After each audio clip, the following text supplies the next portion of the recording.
I wouldn't be surprised.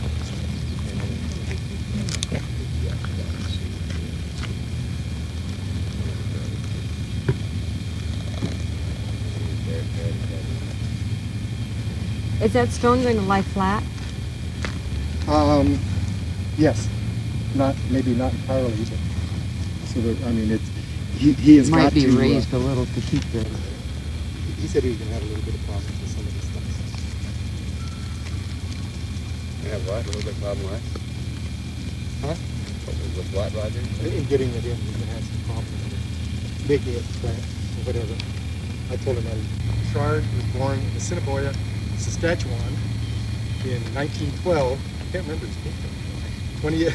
January 28th, in 1912. Move closer, Roger. Moses and You can zoom in. Georgiana. Georgiana. It's Georgiana Bechard.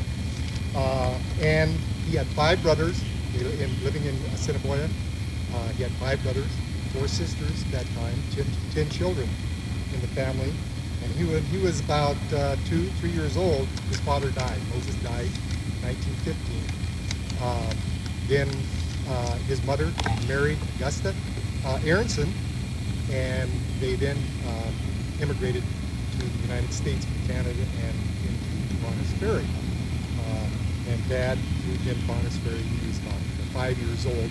Although there was some time periods in there that they moved from Bonners Ferry back to Saskatchewan and in different areas because his family was still up there. He moved back to How do you zoom in, Nanette? Mildred was born to Tom Luella Alderson, and she was born on May 9th, 1911, and she had How do you zoom in? 3 sisters and 1 brother, and a sister Bonners Ferry. Although she did leave Bonners Ferry, my brother and I were both born in Bonners Ferry.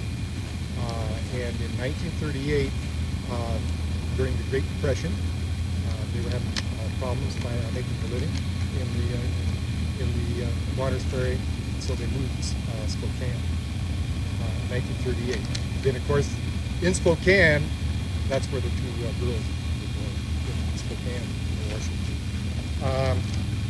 If you look at their lives, it's really interesting, and it really transcended many things that happened to the United States.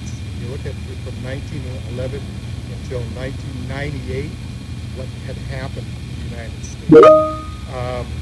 I can remember Mother telling me about when she was a girl, and she was very proud of this.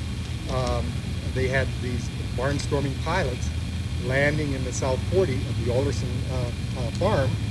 They'd land there and they'd take her for rides. And to think about it, here's the barnstorming pilots coming in and taking him for rides. Then she lived through putting a man on the moon. And so they lived through a lot of technical advancements and a lot of things that I find hard to believe as far. And starting out with just actually getting into the air. But she also, they had to live through 2 world wars. The First World War, of course, they were children at that time. The Second World War, at that time, of course, everybody was going into the service, and all of the relatives, and male relatives of mine at that time, went into the Second World War.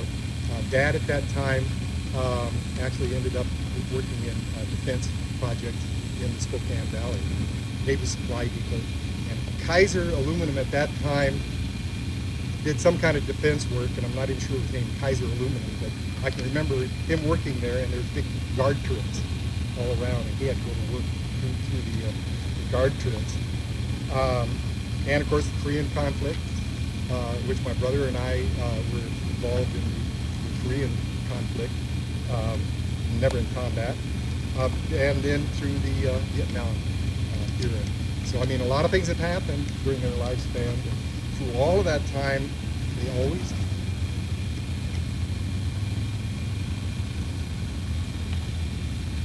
always provided to us a very safe and wholesome life. But the children, they had 4 children that never had any problem. I mean, they never had to go down and get them out of a goose cow or anything else. George passed away on July 17th in 1984, and Mildred passed away last year on June 23rd, which happens to be my wife's birthday. A little bit about that, and I know it's maybe not. We were on a hike up into the Rocky Mountain National Park on June 23rd, her birthday. Coming down off the park, I had a gut ache that was just unbelievable, and I was ready to stop at the information center and get some aid, but we decided instead to go right on home. We got home, and Laura had some problems, and we had to go to the emergency center to take her in there because she, from the heat or something, whatever. Then we answered the telephone, and Nanette told us that Mother had passed away. So she was signaling to us that things were happening in death. And he died in March 15th, 1976. And he was only 43 when he died. They do have 3 children, of course, in survival, 9 grandchildren, and 7 great-grandchildren, and one of them is what, 2 weeks old? 2 weeks old today. 2 weeks old today. So, and then of course many nieces and nephews from that are the children and the grandchildren from the brothers and sisters. My father has a sister. This is kind of speculation to a degree, I guess. He has a sister and a brother and a half-brother that survives him. His older brother survives him, and he is 96, 97, or whatever. And I haven't talked to the other 2 in such a long time. I don't really know what's going on. 2 sisters survived my mother, and Zella must be, she's 90. That's right. We just had a birthday. She's 90. And then Florence, which is one of the twins, she's 76. I'd just like to say God bless her soul.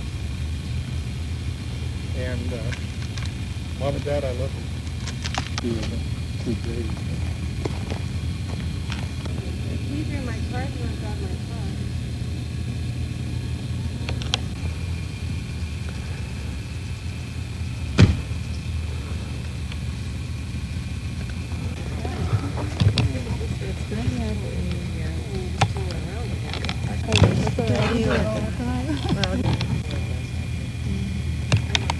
I got you. This doesn't seem to be more. Did you put it on the...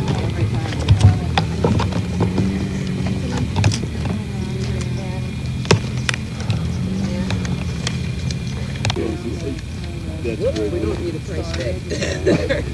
These are priceless rosebuds. Please do. Well, I think I can. I think this is. You can get me, honey. George and Mildred, we spent a lot of great times together.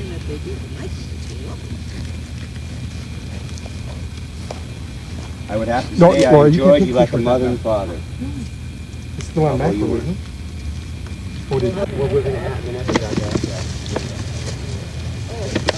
It's raining now? This is.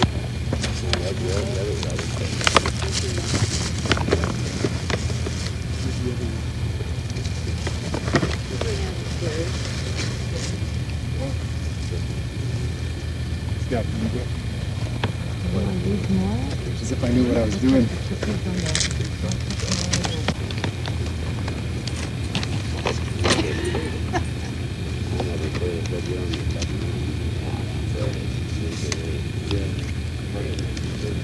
Went in very well. Don't look hard at all.